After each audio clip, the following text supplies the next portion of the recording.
All right, let's talk headlines real quick. We have another warm day tomorrow, but we're also adding the element of wind.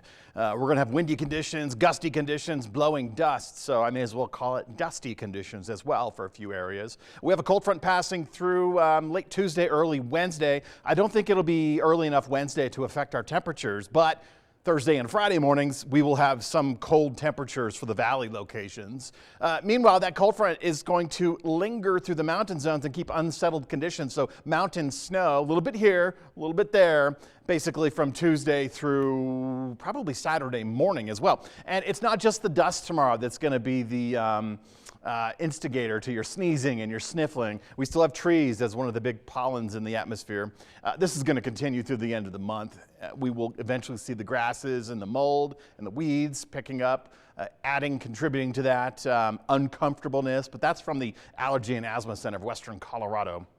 They have a website. If it bothers you, you can check on that, but we're going to offer this information just about daily. Let's talk winds real quick, 10 to almost 20 miles per hour. That's just our breeze right now. We're going to keep that going throughout the evening hours.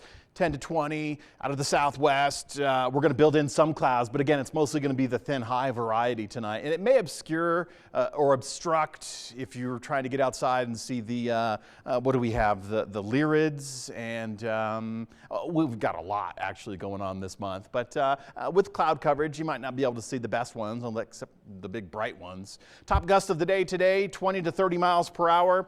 This all changes tomorrow, folks. Grand Junction, we're going to be looking at the 40 to maybe 50. I don't think we'll get past the 50 mile per hour zone tomorrow with the top gusts, but very possible Delta and Montrose will exceed the 50 mile per hour top gust zone tomorrow.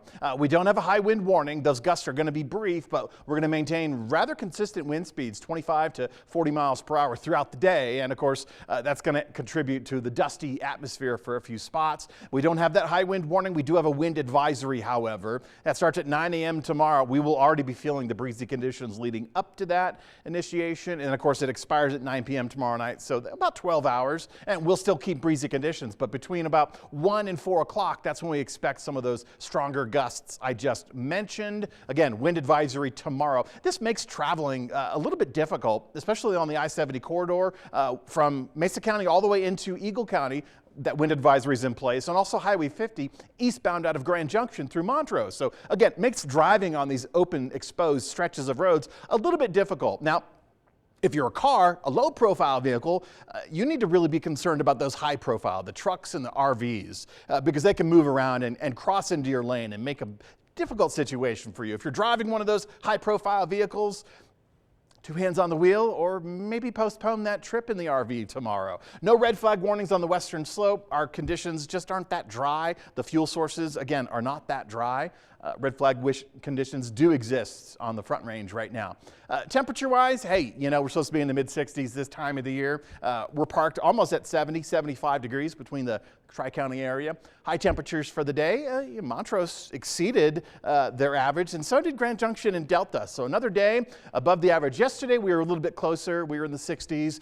Today, we're in the 70s. Tomorrow, we're going to be right back into the 70s, though Montrose, we're going to probably trim back a couple degrees of temperature because of the mountains and the cloud coverage, but I still suspect we're going to be running at the averages, slightly above the averages for all areas. Now, this is the end. After tomorrow afternoon, Wednesday, Thursday, Friday, Saturday, we drop our temperatures down to the 50s and the 60s. I'll show that to you on the extended forecast. So we do have some cooler temperatures. Again, the emphasis for me is going to be Thursday morning and Friday morning with some of the coldest temperatures. We won't be tracking rain all that much. Most of this is going to be in the northern and then the central zones, elevated sites. So we're rather dry.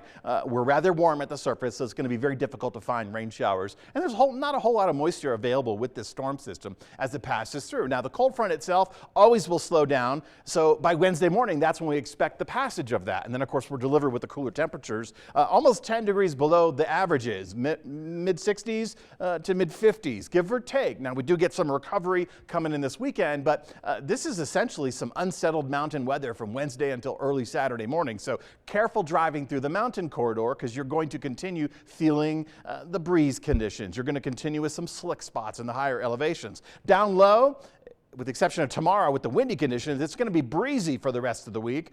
Tomorrow, one more warm day, and then we get the cooler temperatures in, slightly below the averages, almost 10 degrees in some instances. Big heads up for the Thursday, Friday, even the Saturday morning for colder temperatures. We do recover for the end of the week, but right in time for another storm system next week.